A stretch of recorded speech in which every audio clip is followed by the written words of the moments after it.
Sejam todos bem-vindos ao canal Estudos da Doutrina Espírita, onde estamos realizando o acompanhamento às reflexões do codificador Allan Kardec na introdução do Livro dos Espíritos, onde o mesmo, na postura do homem sensato, do homem que busca da observação científica a oportunidade de aprender mais e de não trazer as perspectivas limitadas da sua visão, dos seus sentidos, mas do conjunto observado e as refutações em função das opiniões materialistas daqueles que o atacaram, daqueles que não admitiram que através de um fenômeno poderíamos retirar algum proveito, reconhecer uma inteligência por trás desses fenômenos. E todo um conjunto doutrinário muito bem apresentado, homogeneamente estruturado em diversos países do mundo, porque Allan Kardec se comunicava através de cartas com diversas casas espíritas que passaram a trazer o conjunto doutrinário apresentando as mesmas respostas, os mesmos níveis de conteúdos, com pessoas que ele conhecia da sua proximidade, não apresentar aquele conteúdo no seu desenvolvimento e progresso intelectual, ou do próprio conhecimento, da própria cultura. Então isso chamou muito a atenção dele. Na introdução que vamos abordar hoje, ele vem trazer um pouco dessa perspectiva. E eu convido você a acompanhar comigo. É a introdução número 9. O movimento dos objetos é um fato incontestável. A questão está em saber se nesse movimento há ou não uma manifestação inteligente. E em caso de afirmativa, qual a origem dessa manifestação? Não falamos do movimento inteligente de certos objetos, nem das comunicações verbais, nem das que o médium escreve diretamente.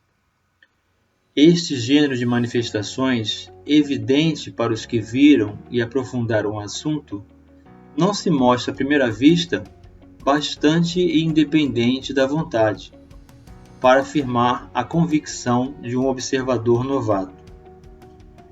Não trataremos, portanto, senão da escrita obtida com o auxílio de um objeto qualquer munido de um lápis, como cesta, prancheta, etc. A maneira pela qual os dedos do médium repousam sobre os objetos desafia,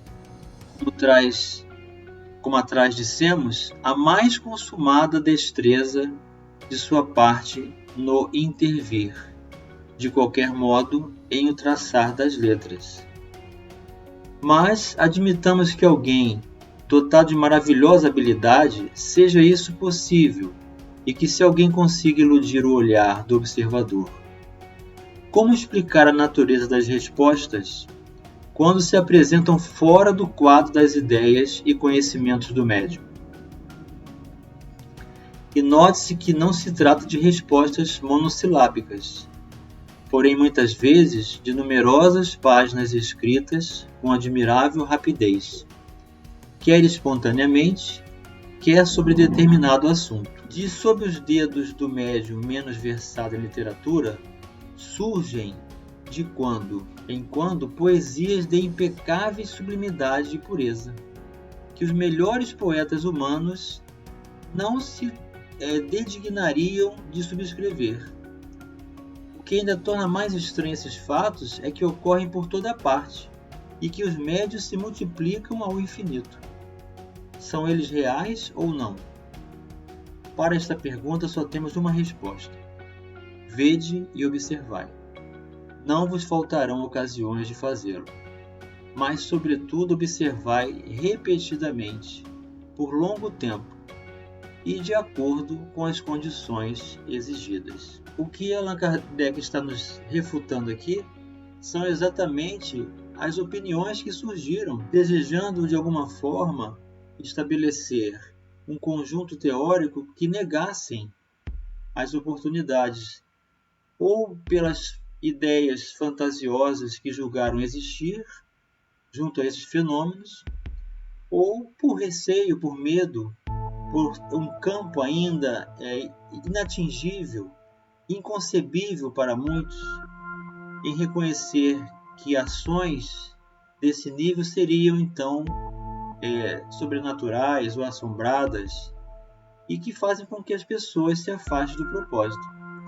Mas a postura moral sensata, de equilíbrio, de segurança pessoal de um cientista, de um pedagogo, de uma pessoa que desenvolveu não só a questão intelectual, mas também a moral, predispôs-se a observar algo muito mais contundente, muito mais produtivo do que simplesmente recursos exteriores apresentados pelo fenômeno. Então, o fenômeno, por si mesmo, ele não apresenta consolo, não apresenta recursos. É preciso conhecer o que está por trás desses fenômenos. Então, ele analisa a questão das letras, da escrita, do conjunto da experiência de cada médium e o que está por trás desse conjunto, e nos convida a realizar esse mesmo mecanismo, observar longamente, atenciosamente, porque não tiraremos conclusões apressadas logo de pronto, de início. É preciso reflexão, é preciso boa vontade, é preciso receptividade para conhecer algo que surge como uma ciência nova, que é a doutrina espírita. E responde a essa evidência os antagonistas. Sois vítimas do charlatanismo, ou joguete de uma ilusão. Diremos primeiramente que a palavra charlatanismo não cabe onde não há proveito. Os charlatães não fazem grátis o seu ofício. Então está descartada aqui a possibilidade de alguém querer enganar as pessoas para tirar proveito financeiro, porque não era o caso. Seria, quando muito, uma mistificação. O que é mistificação? Alguém se passando por outra pessoa, que poderia acontecer, e isso deve ser observado sempre nos fenômenos, mas que com o critério do conjunto harmonioso obtido pelas comunicações, também ele descartou essa possibilidade. Mas por que, singular coincidência, esses mistificadores se achariam acordes, ou seja, de comum acordo, de um extremo ao outro do mundo, como nós informamos? Ele entrou em contato por carta com diversas instituições espíritas naquele momento. Na introdução do Evangelho segundo o Espiritismo, ele relata isso. Allan Kardec se comunicava com mais de 1000 casas espíritas, por correspondência. Então, para proceder do mesmo modo, produzir os mesmos efeitos e dar sobre os mesmos assuntos e em línguas diversas, respostas idênticas, se não quanto à forma, pelo menos quanto ao sentido. Como compreender-se que pessoas austeras, honradas, instruídas se prestassem a tais maneiras?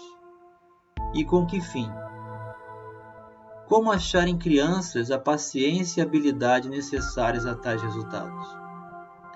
Porque se os médiuns não são instrumentos passivos, indispensáveis se lhe fazem habilidade e conhecimentos incompatíveis com a idade infantil e com certas posições sociais. Então, Allan Kardec tinha contato com médiuns de diversas idades.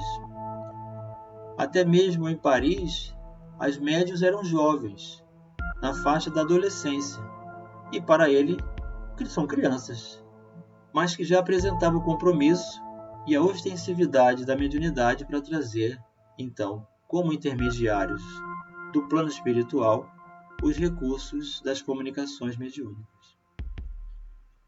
Dizem então que, se não há fraude, pode haver ilusão de ambos os lados. Em boa lógica, a qualidade das testemunhas é de alguma importância. Ora, é aqui o caso de perguntarmos se a doutrina espírita, que já conta milhões de adeptos, só se recruta entre os ignorantes. Então sabemos que existem pessoas de diversos níveis culturais e intelectuais que, pela lógica do sentimento, se permitiram a receber esse conjunto doutrinário consolador, coerente, de um sentido de vida libertador, com conexão com o Evangelho de Jesus. Os fenômenos em que ela se baseia são tão extraordinários que concebemos a existência da dúvida. O que, porém, não podemos admitir é a pretensão de alguns incrédulos a de terem o monopólio do bom senso, e que, sem guardarem as conveniências e respeitarem o valor moral de seus adversários, taxem com desplante de ineptos os que lhes não seguem o parecer. Aos olhos de qualquer pessoa judiciosa, a opinião das que esclarecidas observaram durante muito tempo, estudaram e meditaram uma coisa, constituirá sempre, quando não uma prova, uma presunção, no mínimo a seu favor, visto ter logrado prender a atenção de homens respeitáveis, que não tinham interesse algum em propagar erros, nem tempos de perder com futilidade. Então, o raciocínio de Allan Kardec vem nos demonstrar que qualquer um pode ter dúvida, porque ninguém vai aceitar algo que não compreende. É natural que haja dúvida. O que não é concebível é que, diante de uma dúvida, alguém permaneça negando-se indeterminadamente, sem sequer saber do que se trata. Então, ter dúvida corresponde à sua experiência, mas negar reporta-se a uma ideia de orgulho de não aceitar nada diferente ou que venha a ser novo. Então, precisamos abrir o nosso coração, porque a crença é uma escolha. E nós temos que fazer a escolha melhor em função de uma busca para uma renovação. Se queremos progresso, renovação, conciliação com valores morais do espírito, nós precisamos estar receptivos. E aí desenvolvermos, através da crença, a compreensão. E da compreensão, a convicção. E com a convicção teremos a segurança pessoal de viver o propósito que foi concebido pelo próprio raciocínio, pelo próprio sentimento, trazendo-nos luz para um fortalecimento maior de nossas vidas. Então, eu convido a você a conhecer esses valores, estudando, trazendo a oportunidade de algo novo para uma vida de plenitude e segurança pessoal. Então você que está acompanhando os nossos vídeos, das nossas reflexões, dos estudos da doutrina espírita, acesse o canal do YouTube, faça sua inscrição, ative o sininho, deixe seu comentário, acompanhe também os nossos vídeos no blog do Facebook pessoal, cujo título é Moisés, e lá também teremos a oportunidade de conversarmos, dialogarmos, de receber suas sugestões, para que as pessoas possam cada vez mais conhecer essa doutrina libertadora de nossas vidas, auxiliando-nos nas reflexões, na construção da convicção pessoal e, portanto, numa vida com sentido, de valores morais, repletos de condições favoráveis para a nossa saúde integral. Um grande abraço e até o próximo vídeo.